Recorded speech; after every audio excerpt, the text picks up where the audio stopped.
For a look at the Capitol Hill agenda, including the southern border, plus the 2024 race and more, I want to bring in Senator John Thune of South Dakota. Thune serves as Republican whip, the #2 position in the Senate Republican leadership. I want to thank you for joining us. Good morning. Thanks, Andrew. Nice to be with you. Thanks. You want to talk border first? You want to talk 2024 election? You want to talk about, we were talking off camera about who's going to be Trump's nominee? Or nominee, his VP, I should say. Well, if you want to start first, why I think Trump's going to win, and that is because Biden is the president of open borders and high prices. And you look at what's happening at the southern border, and has happened for the last 3 years. Not only are almost 10 million people who've been apprehended or on the known got-away list on the southern border, but 362 people on the terrorist watch list, which is a national security crisis for this country. And the American people are going to hold Joe Biden accountable. So I think we've got a really good shot. Who President Trump picks as his running mate is going to be his call, but I think he's got a lot of good options. What was your reaction to the guilty verdicts?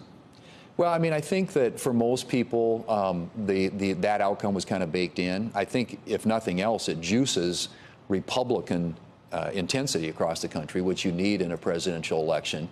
The middle of the electorate is going to make their decision on the presidential race, in my view, kind of on pocketbook issues, which is where they usually are.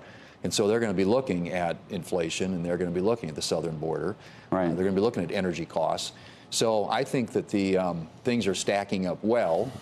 That case, like I said, I think people kind of had already calculated what they thought. But what do you think personally of it? And what do you think of the jurors that came to that conclusion? Well, honestly, I think based on the instructions they received from the judge, that's probably where they were going to land. But I think obviously, I believe the case shouldn't have been brought in the first place. I think if the Justice Department had wanted to bring it, the U.S. Attorney's Office, they would have. This is a federal election law jurisdiction, and the fact that this New York, prosecutor was dabbling in it, I think. Do you think the case against Hunter Biden should be brought? Well, I mean, I think he's obviously going to have to answer for the things that he's done as well. I mean, I think these cases are all that's a different, obviously, set of circumstances. But do they have to answer? But the reason I raise it is because there's this question of which law we like, right? I mean, what's happened politically right now is that we've taken political sides on whether there are folks who say, I want to be about law and order. You talked about the border. And then we say, well, we don't like, but we don't like this court. We like this court, but we don't like this court. And so that's become, I think, a real issue, no? Well, I think, though, and again, I'm not a lawyer, but Hunter Biden's case, I think, is a federal case being tried in a federal court. What they did with this, obviously, this is a federal election law jurisdiction. It's FEC law.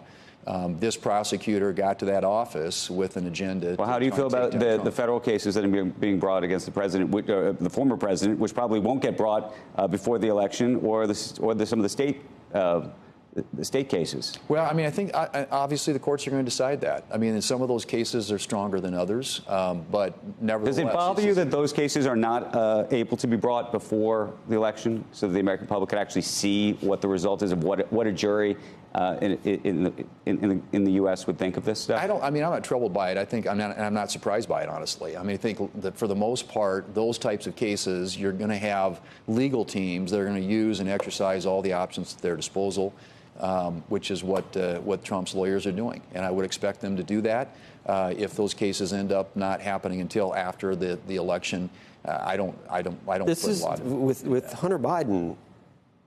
I think this is a big disappointment to conservatives in that this is such a. I don't think anyone else would have been prosecuted for that.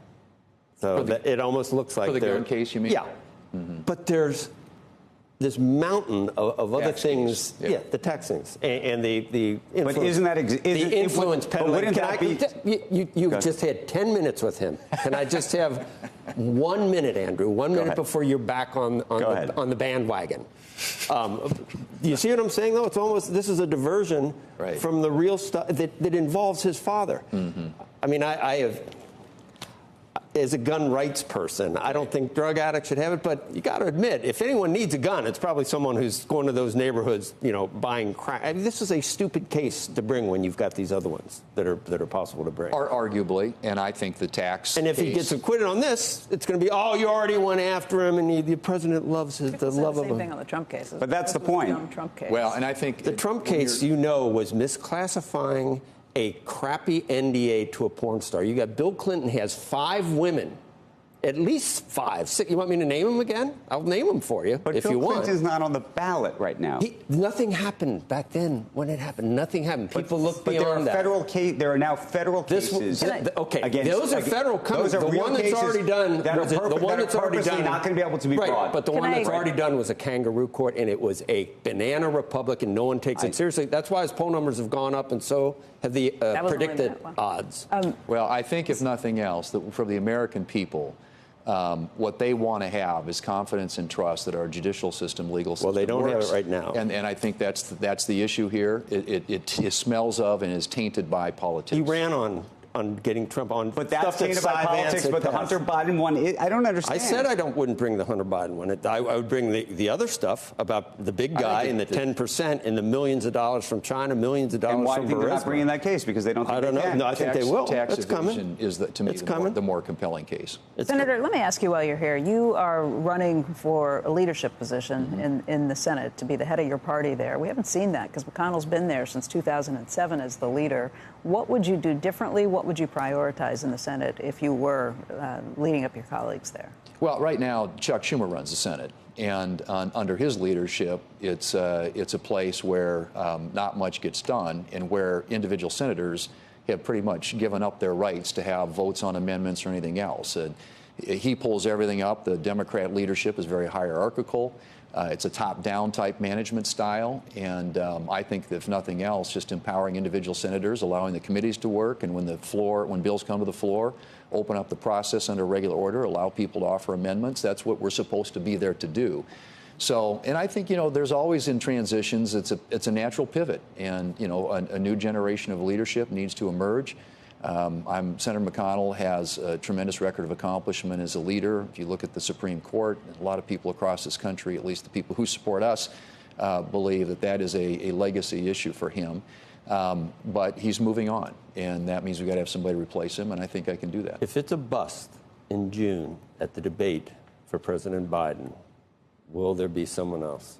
Is there a non-zero chance that Biden is not the nominee? As you know, and you probably we all speculate about what might or might not happen. I think that debate is going to be a make or break moment for Biden. Well, what would happen if it was a break moment? Well, I think if he does well, then he probably calms the fears of a lot of Democrats around this country. What if he doesn't do well? Well, then I think they start looking. If you look at Plan B, it seems to me, I think have to be Kamala Harris. They would have a hard time going around her, but I think they'd have to go around her if they want to win. Can I ask you a border question? You voted against the latest bill on the border. Mm-hmm. How much of that, and there's a lot of people who say the Republicans who voted against that are voting against that so they can leave this issue open, in part to help galvanize the right, if you will, to vote for Trump. Meaning, had that bill gone and been passed, and there was bipartisan support for it, that this debate would be a different debate today. I think that the reason to vote against it, in my view, wasn't that. It was the components of it. And our folks tried to negotiate the best deal possible. But remember, you're dealing with a divided Congress. You have a Democrat Senate and a Democrat president. And so the folks who were in the lead negotiating this, in the end, the deal wasn't quite good enough. And the Democrats kept insisting that you normalize 4,000 to 5,000 people a day. Well, that's a huge annual number. And so I think in the end, it wasn't something that we What number were you willing? But there's sort of like the perfection and the good. So what's the number you're accepting of? I just think enforce the law. First off, the asylum laws need to be changed, and they were actually willing to negotiate on some of that. But the way that parole had been misused, the Remain in Mexico policy, catch and release, they're all things that we believe if they just enforce the law, and the president has all the authority to do this. This happened on his watch, or he says, well, this immigration crisis or border crisis happened on the president's watch. It did, but it didn't just happen. It was engineered, it was orchestrated by policy moves and changes that he made when he took office.